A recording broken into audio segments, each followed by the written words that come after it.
যতই বয়সের রিল্যাক্সেশন, আমার তো মনে হয় অন্তত এদের মধ্যে 75% লোকের আর চাকরি হবে না।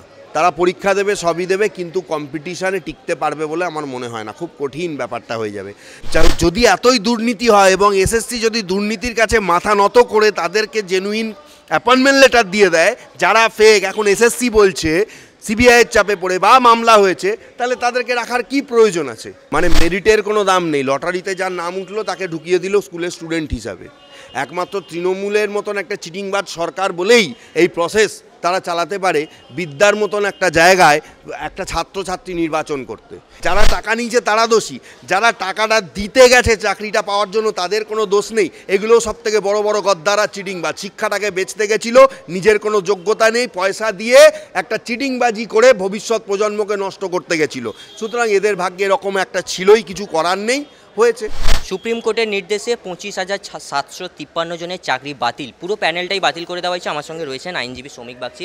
শ্রমিকদা, হাইকোর্টের নির্দেশ ছিল, সুপ্রিম কোর্টের নির্দেশ, এক নির্দেশ, সমস্ত পুরো প্যানেলটাই বাতিল করে দেওয়া হলো। চাকরি যাদের গেলেন তারা বলছেন এই রায়ে সন্তুষ্ট নয়। দেখুন, আমিও অত্যন্ত হতাশ। যদি একজন আইনজীবী হিসাবে এখানে সুপ্রিম কোর্টের চিফ জাস্টিস যিনি যিনি চিফ জাস্টিস সঞ্জীব খান্না এবং তাদের যে বেঞ্চ আরও দুজন জাস্টিস ছিলেন, তারা এই রায়টা ঘোষণা করেছেন। এখন রায়টার পূর্ণ যে কপিটা সেটা এখনও পর্যন্ত হাতে এসে পৌঁছায়নি, সেটা হয়তো আমরা কালকে নাগাদ পাবো। তারপরে এই রায়টার প্রত্যেকটা যা পয়েন্ট আরও রয়েছে সেগুলো নিয়ে পর্যালোচনা করতে পারবো। রাফলি যেটুকু আমরা জানতে পাচ্ছি যে 26,000 চাকরি বাতিল হয়ে গেছে, যেটা হাইকোর্টে দেবাংশু বসাকে ডিভিশন বেঞ্চ যে রায়টা দিয়েছিল সেই রায়টাকে আফেল্ট করা হয়েছে। আমি এবার আরেকটা জিনিস আমি বলছি যে দেখুন, এই দুটো জায়গা আছে। প্রথমত হচ্ছে যে এই চাকরি বাতিলের জন্য দায়ী কে, আপনি কাকে দায়ী করবেন, এই জায়গাটাই হচ্ছে সবথেকে বড় প্রশ্নটা উঠছে। রাজ্য সরকার তারা এসে হাইকোর্টে প্রথমে বলেছিল সিঙ্গেল বেঞ্চের কাছে যে দুর্নীতি হয়েছে, আমি একদম প্রথমে যাচ্ছি। তারপরে দুর্নীতি হয়েছে, তখন যা দুর্নীতি হয়েছে সেটা বাতিল করার কথা মানে সেই তৎকালীন যিনি বিচারপতি ছিলেন তিনি বলেছিলেন। তারপরে সেটা হাইকোর্টেই ডিভিশন বেঞ্চে যায়, ডিভিশন বেঞ্চও বলে দুর্নীতি যত হয়েছে তাহলে বাদ যাবে। সেইটাকে চ্যালেঞ্জ করে সুপ্রিম কোর্ট হয়। সুপ্রিম কোর্ট কার্যত কিন্তু তখন শুনতে চায়নি, হাইকোর্টেই তারা পাঠিয়ে দেয়। হাইকোর্ট তারপরে 6 মাস সময় দিয়েছিল, হাইকোর্ট সেটাকে পুঙ্খানুপুঙ্খ বিচার করে এবং প্রত্যেক দিন হেয়ারিং হয়, টেন্টেটিভ হেয়ারিং হয়। হেয়ারিং হওয়ার পরে হাইকোর্ট রায় ঘোষণা করে 26,000 চাকরিই বাতিল। সেইটাকে আবার চ্যালেঞ্জ করে সুপ্রিম কোর্ট যায়। বহু সময় গড়িয়ে গেছে, আমরা দেখেছি লোকসভা ভোট লাস্ট যেটা গেল সেই সময়ও একটা টালমাটাল অবস্থা ছিল যে কি হয়, কিন্তু সুপ্রিম কোর্ট তখন কিন্তু কোনো স্টে দেয়নি। আজকে এসে আমরা জানছিলাম, এর আগেও প্রিভিয়াস মানে রায় বেরোনোর ডেট ঘোষণা করা হয়েছিল, সেদিন নট প্রিপেয়ার। যাই হোক, রায় বেরোনো, আজকে ফাইনালি রায়টা বেরিয়েছে। এটা তো টেকনিক্যাল কথা গেল। আমার বক্তব্য, কেন শেষ পর্যন্ত সিবিআই, হায়ার সেকেন্ডারি বোর্ড এবং স্টেট অফ ওয়েস্ট বেঙ্গল তিনটে এই যে সরকারি, সিবিআইয়ের কথা আমি ছেড়েই দিলাম, সিবিআই ধরুন তদন্তের স্বার্থে এসেছে, এরা কোনোভাবে কোনো সেগ্রিগেশন করতে পারলো না, কোনোভাবে এটা প্রমাণ করা গেল না যে এতগুলো জেনুইন এতগুলো ফেক। যদি সেটা হতো জেনুইন, কারণ আমি সবসময়ই আপনাদের কাছে এর আগেও যত প্রিভিয়াস ইন্টারভিউ দিয়েছি এই বিষয়ে আপনি ভালো করে জানবেন, তাতে আমি এটা আশা করেছিলাম যে সুপ্রিম কোর্ট অন্তত এইটুকু বলবে যাদের জেনুইন চাকরি তাদের চাকরিটা যাবে না। কারণ দেখুন, এই রায়ের পরে আর কোনো জায়গা নেই। আপনি চেষ্টা করতে পারেন যে রিভিউ তো করা যায়, হ্যাঁ, খুব কঠিন রিভিউ হলেও সেটা আদৌ এন্টারটেন হবে কি না খুব কঠিন। হ্যাঁ, রিভিউ করা যেতে পারে, খুব কঠিন ব্যাপার। এবং রায়কে চ্যালেঞ্জ করার কার্যত জায়গা আর নেই, কারণ চিফ জাস্টিস সঙ্গে দুজন জাজ, যদি 5 বেঞ্চ বা 7 বেঞ্চ 13 বেঞ্চ যেগুলো খুব এক্সেপশনাল মামলায় সুপ্রিম কোর্টে হয়ে থাকে সেটা হয়, তাহলে এই রায়কে চ্যালেঞ্জ আমি ততটা দেখছি না। কার্যত এই যা রায় হয়েছে, অনেকে বলবেন দুর্নীতির বিরুদ্ধে বা অনেকে বলবেন অনেক ঘটনা ঘটেছে। দেখুন, আপনাকে একটা কথা মনে রাখতে হবে পরিষ্কারভাবে, আমি এইটুকু অন্তত বলতে চাই, দুর্নীতি হয়েছে এটা সঠিক কথা, কিন্তু সবাই তো দুর্নীতি করে চাকরিটা পায়নি। শ্রমিকদের এইখানেই প্রশ্ন, 26,000 বাতিল হলো, 19,000 যোগ্য বলা হচ্ছে আর বাকিটা অযোগ্য। মানে 6,000 7,000-এর জন্য 19,000-কে সাফার করতে হচ্ছে এবং বলা হচ্ছে যে 3 মাসের মধ্যে পরীক্ষাও নেওয়া হবে। এই পরীক্ষা যদি নেওয়া হয় আদৌ তারা যোগ্যতা হাসিল করতে পারবে? কারণ আজকে চাকরি হারা যারা রয়েছিলেন তাদের সঙ্গে আমরা কথা বলে বললাম যে তারা তো এখন প্র্যাকটিসেই নেই, তারা এখন চাকরি করছে, কেউ ফ্যামিলির সঙ্গে ব্যস্ত। তারা আবার যখন এই চাকরি পরীক্ষা, কম্পিটিটিভ পরীক্ষা খুবই টাফ হয়, এই পরীক্ষায় যখন আসবেন তারা আদৌ নতুন যারা ক্যান্ডিডেট রয়েছে তাদের সঙ্গে এই কম্পিটিশানটা করে উঠতে পারবে? না, আমার তো মনে হচ্ছে না। প্রচণ্ড কঠিন একটা বিষয়, প্রচণ্ড কঠিন। একটা চাকরি পেয়ে যাওয়ার পর একটা সেটেলড ভবিষ্যৎ, সেই চিন্তাভাবনাগুলো আর থাকে না যে চাকরি পেতে হবে, জীবনকে দাঁড় করাতে হবে, পরিবারকে দাঁড় করাতে হবে, এই বিষয়গুলো থাকে না, মাথা থেকে চলে যায়। যদি প্র্যাকটিক্যাল জায়গায় নতুনদের সঙ্গে যাদের এখন চাকরি পাওয়ার খিদে রয়েছে, যারা চাইছে যে চাকরিটা না পেলে আমার ভবিষ্যৎ অন্ধকার হয়ে যাবে, আমার ফ্যামিলি নিচে মানে ডাউন ট্রডেন হয়ে যাবে, তারা যে পরিশ্রম, যে পড়াশোনাটা এই সময় ধরে করে আসছে, চাকরি পাওয়া টিচাররা আমি কয়েকজন হয়তো হতে পারেন যারা নিয়মিত পড়াশোনার মধ্যে রয়েছেন। যদিও টিচাররা পড়াশোনার মধ্যে থাকেন, কিন্তু কম্পিটিটিভ পড়াশোনা করে তাদের সঙ্গে কম্পিট করে যতই বয়সের রিল্যাক্সেশন, আমার তো মনে হয় অন্তত এদের মধ্যে 75% লোকের আর চাকরি হবে না। তারা পরীক্ষা দেবে, সবই দেবে, কিন্তু কম্পিটিশানে টিকতে পারবে বলে আমার মনে হয় না। খুব কঠিন ব্যাপারটা হয়ে যাবে, কারণ এই 3 মাসের এইটা প্রিপারেশান নয়। যারাই চাকরির পরীক্ষার একটা প্রিপারেশান বছরের পর বছর, ঠিক আছে, যারা এতদিন চাকরি পেয়ে মানে একটা শান্তিতে ছিল যে না ঠিক আছে চাকরি পেয়ে গেছি, এখন এই 3 মাসে তাদেরকে পুরো জিনিসটাকে কভার করে, পুরনো যদিও পড়াশোনা কভার করে এসে পরীক্ষা দেওয়া, আর যারা এতদিন ধরে লড়াইটা করে আসছে বা যারা ভাবছে যে আমি সামনে যে পরীক্ষা আছে সেটাকে ভালো করে দিয়ে চাকরিটা করব, এটা অনেক বড় ডিফারেন্স হয়ে যাচ্ছে। আমি ব্যক্তিগত মানে আমার ইয়ে দিয়ে মনে হচ্ছে, আমার এক্সপিরিয়েন্স দিয়ে মনে হচ্ছে এই জায়গাটা অনেক গ্যাপ হয়ে যাবে। শ্রমিকদা, আরও একটা বিষয় উঠে আসছে যে বিতর্ক উঠছে যে বেতন ফেরত দিতে হবে, মানে 26,000 সবাইকে ফেরত দিতে হবে নাকি অযোগ্যদের ফেরত দিতে হবে? সেক্ষেত্রেও প্রশ্ন যে অযোগ্য যারা তাদের তো তালিকা তাহলে দিতে হবে, যাদের ফেরত দিতে হবে সেই তালিকা এখনও পর্যন্ত পাওয়া যায়নি। মানে এই বিষয়টা কীভাবে মানে বোঝাবেন? এবং মুখ্যমন্ত্রী মমতা বন্দ্যোপাধ্যায় তিনি স্পষ্ট করে বলে দিলেন কাউকে বেতন ফেরত দিতে হবে না, তিনি জাজমেন্ট সিট তিনিও পড়লেন। জাজমেন্টের রায় যেটা এসছে ওইটা তিনি বললেন কাউকে বেতন ফেরত দিতে হবে না, এরকম লেখা রয়েছে।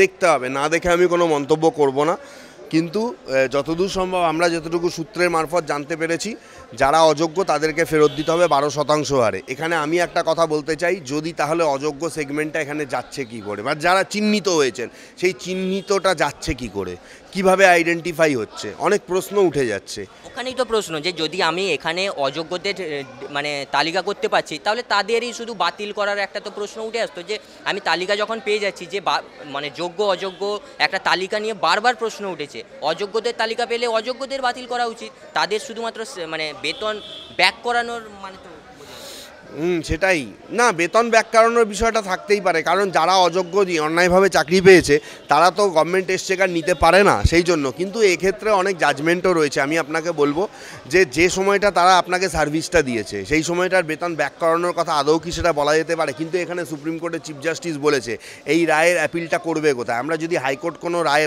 খারাপ দেয় বা আমাদের বিরুদ্ধে দেয়, সেখানে সুপ্রিম কোর্ট একটা অপশান থাকে।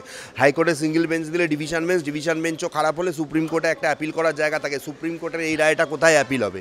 অনলি রিভিউ হতে পারে, অথবা 5 জাজেস বেঞ্চ বা 13 মানে এগুলো মানে অলিক কল্পনা, হবেই কি না, আদৌ কনস্টিটিউট করবে কি না, অন্য জাজরা আরও 5 জন জাজ এই 3 জন ছাড়া তারা রায় কিছু দিতে রাজি হবেন কি না, যেখানে চিফ জাস্টিস স্বয়ং এই মামলার মধ্যে রয়েছেন, তিনি ছাড়া আরও অন্যান্য বিচারপতিরা রয়েছেন।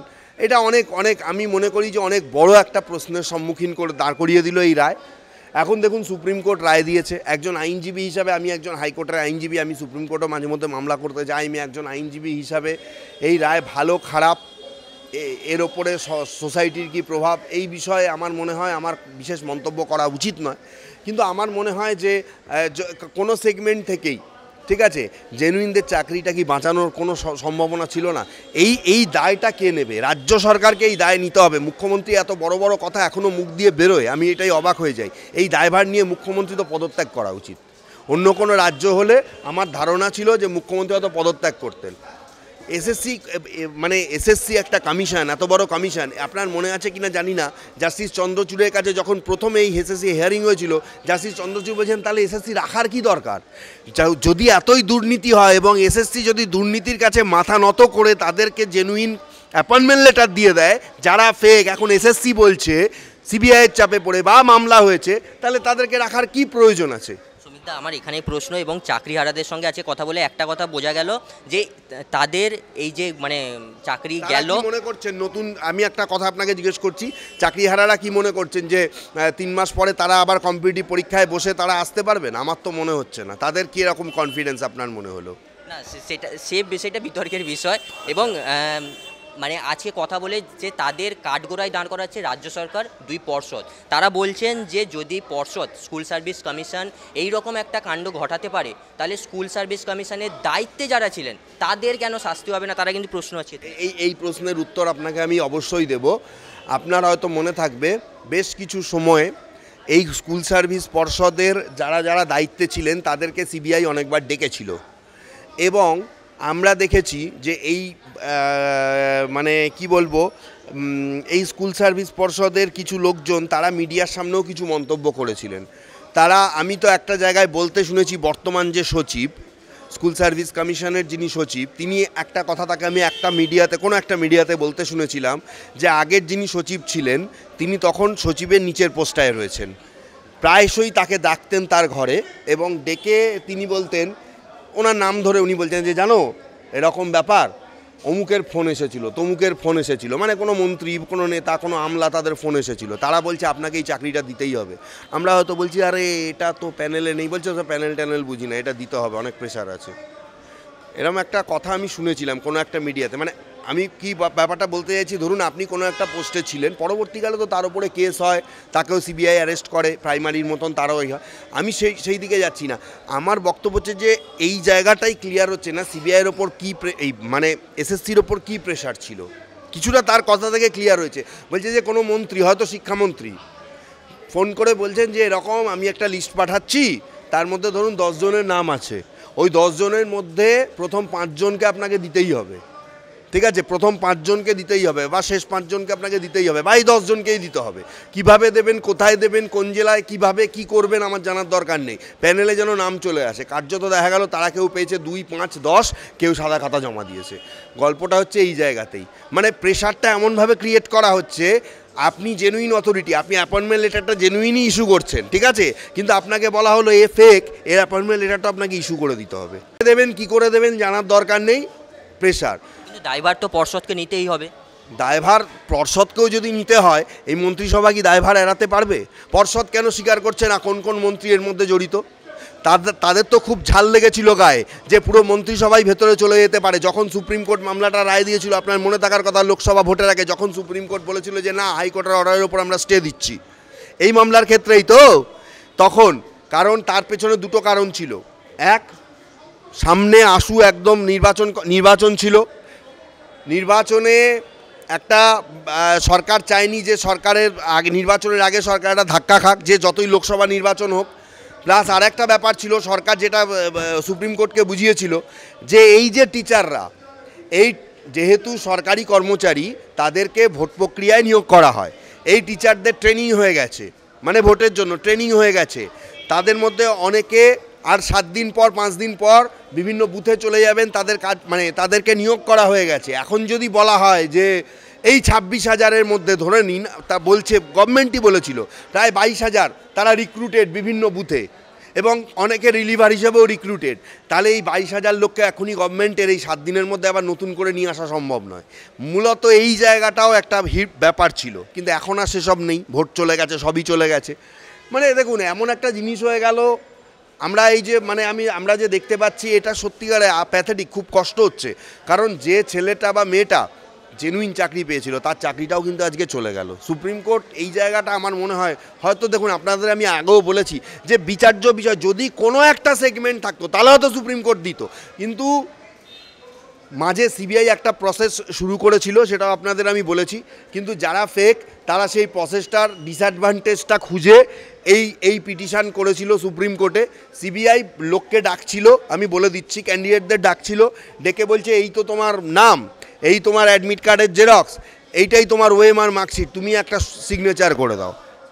তো সেরকম জায়গা থেকে কেউ সিবিআই আধিকারিককে বলেছিল যে না, কেন করব, তুমি বলছো কি করে, তুমি তো ওএমআর পুড়িয়ে দিয়েছো, তুমি আজকে আমাকে বলছো কি করে যে এই ওএমআরটাই আমার বা এইটাই আমার। এই নিয়ে অনেক জলঘোলা হয়েছে, মানে কোনো সেগমেন্ট থেকেই যে জেনুইন আর ফেক এই জায়গাটা আলাদা করা সম্ভব হয়নি দাদা। শ্রমিকদের একটাই লাস্ট প্রশ্ন করব, এই আজকে দাঁড়িয়ে 26,000 শিক্ষকের চাকরি বাতিল হলো, বাংলায় এত স্কুল, 26,000 চাকরি যখন বাতিল হলো, ভবিষ্যৎ কী হবে? মানে ভবিষ্যতে শিক্ষা ব্যবস্থা একটা 26,000 মানে প্রত্যেক স্কুলে, এবং একটা স্কুলে দেখা গেল 8জন শিক্ষক মানে বাতিল। মানে এই রকম যদি স্কুলে স্কুলে এই ঘটনা হয়, ভবিষ্যৎ প্রজন্ম যে তৈরি হচ্ছে তাদের কি হবে? ও ভবিষ্যৎ প্রজন্ম ভবিষ্যৎ বুঝবে। কারণ হচ্ছে যে এটা বলতে আমি এটাই কারণে বাধ্য হলাম, কারণ এখানে যদি বলি এখন একটা বিশাল বড় বিতর্কের সৃষ্টি হয়ে যাবে। গ্রাম বাংলায় হচ্ছে এই সমস্ত স্কুলগুলো তাদের একটা বড় বিষয় রয়েছে। মফস্বল টাউনে কলকাতা শহরে সরকারি স্কুলগুলোর হাল দেখেছেন কি পরিস্থিতি রয়েছে? সেখানে তৃণমূল স্কুলের মধ্যে এত রাজনীতি করতে শুরু করে দিয়েছে, আদৌ সেখানে পড়াশোনা হয় না, লটারির মাধ্যমে সেখানে ছাত্রছাত্রী নির্বাচন হয়। মানে মেরিটের কোনো দাম নেই, লটারিতে যার নাম উঠলো তাকে ঢুকিয়ে দিল স্কুলের স্টুডেন্ট হিসাবে। একমাত্র তৃণমূলের মতন একটা চিটিংবাজ সরকার বলেই এই প্রসেস তারা চালাতে পারে বিদ্যার মতন একটা জায়গায় একটা ছাত্রছাত্রী নির্বাচন করতে। এরপরেও এদের কোনো শিক্ষা দীক্ষা কিছু হবে না। যে দেশের মানে যে রাজ্যের মানুষ তৃণমূলের মতো একটা চিটিংবাজ দলকে ভোট দিয়ে এনেছে, সেই রাজ্যের ভবিষ্যৎ যে অন্ধকার এটা ধরেই নিতে হবে। এখন সুপ্রিম কোর্টের ওপর ভরসা করতে হবে। 3 মাস পর পরীক্ষা নিতে বলেছে, এরা পাক না পাক, নতুন ছেলে মেয়েদের যদি ভবিষ্যৎ মানে ভাগ্য খুলতে পারে জেনুইনভাবে পরীক্ষা দিয়ে, একটা গ্যাপ হবে 3-4 মাস 6 মাসের, তারপর আবার রিক্রুটেড হয়ে যাবে টিচার। এই আশা করেই আমাদেরকে চলতে হবে। একদম শেষ প্রশ্ন শ্রমিকদা করব, এই যে বললেন 3 মাস বা 6 মাসের মধ্যে রিক্রুটমেন্ট প্রসেস হবে, এতে আবার সেই টাকা দিয়ে চাকরি হবে না তো? মানে যেই দুর্নীতি করে ফের আবার চাকরি হবে না তো? একটা সুযোগ করে দিল, আমি বলবো একটা সুযোগ তৈরি হলো। কারণ এখানে এই রাজ্যে যে কোনো একটা চাকরি পেতে গেলে তার মধ্যে ফেক গল্প থাকবেই এবং টাকা নেওয়ার গল্প থাকবেই, হবে না কেউ বলতে পারে না। এই রাজ্যের এমন একটা পরিস্থিতি, চাকরিতে পয়সা ইনকাম না করতে পারলে মানে হচ্ছে যে আগের যে শিক্ষামন্ত্রী সে যে জেলে চলে গেছে, চাকরি থেকেই তো মেনলি এই টাকাগুলোকে সরিয়েছে। প্রমাণ হবে একদিন ঠিকই, এই চাকরি প্রার্থীদেরই তো টাকা, এদের চোখের জল নিয়েই তো খেলা করেছে, জেনুইন যে চোখের জল নিয়ে খেলা করেছে। আমি তো মনে করি ওর আজীবন জেলে থাকা উচিত ওই পার্থ চট্টোপাধ্যায়ের। আজকের এই রায়ের পরে পার্থ চট্টোপাধ্যায় আজীবন জেলে থাকা উচিত, কারণ এই যে ঘটনাগুলো ঘটেছে সবই পার্থ চট্টোপাধ্যায়ের আমলে, পরিষ্কার কথা। আজীবন এই লোকটাকে কখনোই বেরোতে দেওয়া উচিত নয়। এবং অবশ্যই রাজ্যের মানুষ তৃণমূলের মতো একটা চিটিংবাজ সরকার তার পতন কামনা করা উচিত। কারণ তৃণমূল সরকার আজকে প্রতিটা পদে মানুষকে আজকে এই অবস্থায় নিয়ে গেছে। মুখ্যমন্ত্রীর মুখের ভাষা, মুখ্যমন্ত্রী বলার মতন কোনো জায়গায় রয়েছেন? আমার মনে হয় না যে তিনি বলার মতন কোনো জায়গায় রয়েছেন। তাও তিনি আজকে সাংবাদিকদের সামনে এসছেন।